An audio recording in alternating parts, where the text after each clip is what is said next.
నేను తయారు చేసిన కొబ్బరి బొండాలు అన్నవరం సత్యనారాయణ స్వామి వారి సన్నిధికి చేరాయి. ఎంతో సంతోషంగా అనిపించింది. అవి ఎందుకు తయారు చేశాను, ఎలా తయారు చేశాను, స్వామివారి సన్నిధికి ఆ కొబ్బరి బొండాలు ఎలా చేరాయి అనేదే ఈ వీడియో. వెల్కమ్ టు తెలుగింటి కబుర్లు. ఇప్పుడు కొబ్బరి బొండాల తయారీ గురించి కొన్ని కబుర్లు చెప్పుకుందాం, వచ్చేయండి. మాకు ప్రతి సంవత్సరం అన్నవరం వెళ్ళడం అనేది ఒక అలవాటు. తప్పకుండా ఎవ్రీ ఇయర్ మా మ్యారేజ్ డే రోజు అన్నవరం వెళ్ళి అక్కడ కళ్యాణం జరిపించుకుంటూ ఉంటాం. అలా వెళ్ళాలి అనేది ఒక నియమంలాగా పెట్టుకున్నాము. అక్కడికి వెళ్తేనే నాకు మనసు చాలా ప్రశాంతంగా అనిపిస్తుంది. మన ఇంట్లో అకేషన్స్ అప్పుడు బయట పార్టీలకని సినిమాలకని వెళ్ళి రకరకాలుగా ఖర్చు పెట్టుకుంటూ ఉంటాం. కానీ నాకు మాత్రం మా పెళ్లి రోజున కంపల్సరీ అన్నవరం సత్యనారాయణ స్వామి దగ్గరికి వెళ్ళడం అనేది చాలా అంటే చాలా ఇష్టం. అక్కడికి వెళ్ళిన తర్వాత స్వామివారికి కళ్యాణం చేశాక ఆ కళ్యాణం దండలు మనకి ఇచ్చి భార్యాభర్తని దండలు మార్చుకోమని చెప్తారు. ఆ ఘట్టం అనేది నాకు చాలా చాలా ఇష్టం. ఎవ్రీ ఇయర్ కూడా దాని గురించే స్వామివారి దగ్గరికి వెళ్తూ ఉంటాను. ఆయన నన్ను పిలుస్తూ ఉంటారు. స్వామివారి కళ్యాణం ఎలా జరిపించుకోవాలి, టికెట్స్ ప్రాసెస్, అక్కడ ఎంత టైం పడుతుంది ఏంటి అనేది వివరంగా ఇంకో వీడియో చేసి పెడతాను.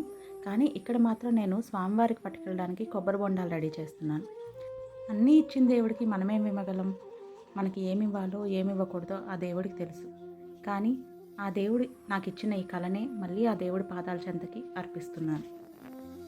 పెళ్ళిళ్ళకి, ఫ్రెండ్స్కి ఇలా కొబ్బరి బొండాలు, అడ్డుతెరలు పెయింట్ చేసి ఇవ్వడం, రెడీ చేసి ఇవ్వడం అనేది నా హాబీ. అలాగే నా చిన్న బిజినెస్ అని కూడా నేను మీకు షార్ట్ వీడియోలో చెప్పాను. ఎంతోమందికి నేను చాలా చాలా వెరైటీగా రెడీ చేసి ఇచ్చాను కొబ్బరి బొండాలు అనేవి. కానీ స్వామివారికి నా స్వహస్తాలతో చేయడం అనేది ఆ అనుభూతి అసలు నేను చెప్పడానికి నాకు మాటలు కూడా సరిపోవట్లేదన్నమాట. అసలు ఈ ఆలోచన ఎందుకు వచ్చింది, ఎలా వచ్చింది అంటే, ప్రతి సంవత్సరం మా మ్యారేజ్ డేకి మేము స్వామివారి చెంతకు వెళ్తామని చెప్పాను కదా, అలాగే కళ్యాణం చేయించుకుంటాం. అయితే చాలా ప్లేసెస్లో నేను చూస్తున్నాను, అంటే శ్రీరామనవమికి భద్రాచలంలో కానీ తిరుపతిలో కానీ ఇలా కొబ్బరి బొండాలు రెడీ చేసి స్వామివారి కళ్యాణం అప్పుడు పెడుతున్నారు. కానీ అన్నవరంలో మాత్రం నాకు ఎప్పుడూ అలా కనపడలేదు. నా మనసుకు అనిపించింది అనమాట, ఎంతోమందికి నేను తయారు చేసి ఇస్తున్నాను, స్వామివారికి మాత్రం ఆ కళ అనేది మిస్ అవుతుంది, అక్కడ ఎవరు తీసుకురావట్లేదు అని నా మనసుకు అనిపించి, ఎప్పుడైనా ఓపిక ఉంటే చేసి పట్టుకొని వెళ్దాము అని ఇదివరకు ఒకసారి అనుకున్నాను. అయితే ప్రతి సంవత్సరం అన్నవరం వెళ్ళే మేము అసలు ఈ సంవత్సరం వెళ్తామా లేదా అనేది ఒక సందిగ్ధంలో ఉండిపోయామన్నమాట. లాస్ట్ మూమెంట్ వరకు వెళ్తామా లేదా అనే డెసిషన్కి రాలేకపోయాము. దానికి కూడా ఇంకో కారణం ఉంది, అది కూడా నెక్స్ట్ వీడియోలో చెప్తాను నేను మీకు. అయితే ముందు రోజు రాత్రి 10 గంటలకి మా వారు రేపు వెళ్దాం అన్నవరం అని చెప్పారు. ఇంకా ఆ టైంకి నేను కొబ్బరి బొండాలు రెడీ చేయాలి, తీసుకొని వెళ్ళాలి అని ఇదివరకు అనుకున్నాను. ఎలాగా ఏంటి స్వామి ఇలాంటి పరీక్ష పెట్టావు నువ్వు నాకు అని నేను అనుకుంటూ ఉండంగా మా వారికి చెప్పాను, ఇలా కొబ్బరి బొండాలు రెడీ చేసి తీసుకెళ్ళాలనుకున్నాను, మీరేమో ఇప్పుడు ఈ టైంలో చెప్పారు రేపు వెళ్దామని చెప్పేసి, ఎలాగా ఏం చెయ్యాలి అన్నాను. ఆయన సరే మరి కొబ్బరి బొండాలు అయితే నేను తీసుకొచ్చి ఇవ్వగలుగుతాను, కానీ మరి మిగతా మెటీరియల్స్ అన్నీ నీ దగ్గర ఉన్నాయా, ఉంటే కనుక రెడీ చేస్తాను, నీకు ఓపిక ఉంది అంటే కనుక నేను కొబ్బరి బొండాలు తెచ్చిస్తాను అన్నారు. సరే అని చెప్పి తీసుకురండి అని అన్నాను. అయితే ఆయన ఏం చేశారంటే 2 బొండాలు తీసుకొచ్చారనమాట. యాక్చువల్గా ప్రతి పెళ్ళికి కూడా 2 బొండాలే నేను తెప్పించి రెడీ చేస్తూ ఉంటాను వాళ్ళకి, పెళ్లి కొడుకు పెళ్లి కూతురు పేరు దానిపైన రాసి. కానీ ఇక్కడ నేను శంకుచక్ర నామాలు 3 బొండాలు కావాలి అని ఆయన చెప్పడం మర్చిపోయాను. మళ్ళీ ఈ టైంలో వెళ్ళమంటే ఏమంటారు, అసలు దొరుకుతాయో లేదో అని అనుకుంటూనే చెప్పాను. కానీ ఆయన కూడా సరే ట్రై చేస్తాను, మరి చాలా లేట్ అయింది కదా, ఇప్పుడు షాప్స్ ఉంటాయో లేదో అని చెప్పి మళ్ళీ వెళ్ళి ఇంకొక బొండం తీసుకొచ్చారు. ఇంకా సరే 3 బొండాలు వచ్చేసాయి, ఇంకా చేయడం స్టార్ట్ చేద్దాము అని చెప్పేసి స్టార్ట్ చేశాను. స్వామివారిని మనసులో అనుకుని సంకల్పించుకొని, స్వామి మరి ఎంత టైం అవుతుందో, ఏ టైం అవుతుందో, ఏ ఆటంకం రాకుండా నువ్వే చూసుకోవాలి, నీకోసం నేను ఇవి తేవాలి అని అనుకున్నాను, మరి నీదే దయ అనుకొని మొదలుపెట్టాను. అసలు ఎక్కడ కూడా ఇంత గ్యాప్ రాకుండా, ఏమీ ఇబ్బంది పడకుండా ఎంత చక్కగా చేయగలిగానంటే చూస్తున్నారు కదా మీరే. కొబ్బరి బొండాలు అయితే తెచ్చారు, కానీ ఆ కొబ్బరి బొండాలు అంత నీట్గా లేవన్నమాట. అంటే కొంచెం కొట్టుకుపోయినట్టు అయిపోయి కొద్దిగా బ్రౌన్ కలర్లో అలా వచ్చేసింది. సో ఆ కొబ్బరి బొండాలు నీట్గా కనిపిస్తేనే కదా అందంగా ఉంటుందని చెప్పి మొత్తం కూడా ఒక గ్రీన్ కలర్ పెయింట్ తీసుకొని కొబ్బరి బొండాలు మొత్తానికి అప్లై చేశాను. ఆ పెయింట్స్ అనేవి నా దగ్గర ఫ్యాబ్రిక్ పెయింట్ వేస్తూ ఉంటాను కాబట్టి అవి అవైలబుల్గానే ఉంటాయి. సో ఆ పెయింట్ అంతా గ్రీన్ కలర్ వేసేసి ఫస్ట్ చక్రం స్టార్ట్ చేశాను, శంకు చక్రాల్లో చక్రం స్టార్ట్ చేశాను.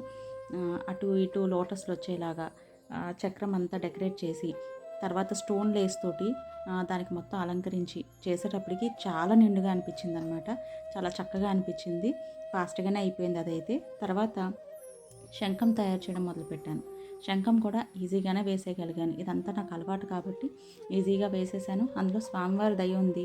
ఇంకా మనం ఆగేది లేదు కదా, వేస్తూ వెళ్ళిపోయాను. మనం అనుకుంటామండి అన్నీ మనమే చేసేసాం ఆహా ఓహో అని. దేవుడి దయ లేనిదే మనం ఏమీ చేయలేమండి. అది ఎంతమంది అవునన్నా కాదన్నా ఆ భగవంతుడి దయ, అదే మనకి పాజిటివ్ ఎనర్జీ నెగిటివ్ ఎనర్జీ అంటారు. ఆ పాజిటివిటీతోటే మనం ముందుకు వెళ్ళాలి. దైవము భక్తి అంటే మూఢనమ్మకం అని చాలామంది అంటారు. అది మూఢనమ్మకం కాదండి, మన జీవన విధానం. మనం ధర్మంగా నడిస్తే అదే దైవం. మనం ఎవరికీ హాని తలపెట్టకుండా అందరి మంచి కోరుకుంటూ ఉంటే అదే భక్తి. అంతే కదా, ఇంక అంతకు మించి దైవత్వం భక్తితత్వం ఏముంటుంది చెప్పండి. శంకుచక్రాలు అయితే అయిపోయాయి. ఇప్పుడు భగవంతుడిది నామం తీర్చిదిద్దుతున్నాను. ఇవన్నీ కంప్లీట్ అయ్యేటప్పటికి రాత్రి నాకు 2 అయిందండి. ఇప్పుడు ఈ నామం వేసే టైంకి రాత్రి టైం 1:30. 1:30కి స్వామివారి సేవలో నేను అలా నిమగ్నమైపోవడం నాకు ఎంత ఆనందంగా అనిపించిందో. టైమే తెలియలేదు, నిద్రే రాలేదు, అలసటే అనిపించలేదు. అదంతా స్వామిమహిమే కాదంటారా? అన్నీ ఇచ్చిన దేవుడికి మనమేమి ఇవ్వగలం? ఏదో నాకు చేతనైన ఈ కళనే ఆయనకు అర్పిస్తూ ఉన్నానన్నమాట. ఆ టైంలో కొబ్బరి బొండాలు దొరకడం, ఇవన్నీ నేను అప్పటికప్పుడు తయారు చేయడం, ఇదంతా నాకు ఒక మహిమలాగే అనిపించిందండి. అసలు అనుకోకుండా చేయగలిగాను ఇవన్నీ కూడా. అంటే తీసుకెళ్దామని అయితే ఎప్పటి నుంచో అనుకుంటున్నాను కానీ ఆ రోజు మేము అసలు అన్నవరం వెళ్తామని కానీ ఇవి నేను తీసుకెళ్ళగలుగుతానని కానీ ఏమీ నాకు అసలు అంత ఆలోచనలో లేదు.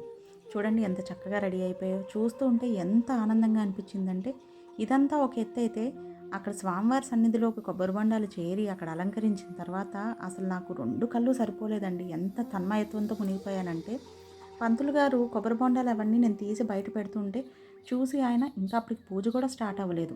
ఇవ్వండి అమ్మ అక్కడ అలంకరిస్తామని తీసుకెళ్లారు. అసలు నాకు చాలా అంటే చాలా బాగా అనిపించింది. నా కష్టం, నా కళ, నా కోరిక స్వామివారి పాదాల చెంతకు చేరినట్టుగా అనిపించింది. నేను తయారు చేసిన కొబ్బరి బొండాలు స్వామివారి దగ్గర అలంకరించారు. కళ్యాణం ప్రాసెస్ ఏంటి అనేది మొత్తం వివరంగా మరుసటి వీడియోలో తెలియజేస్తాను. Thanks for watching.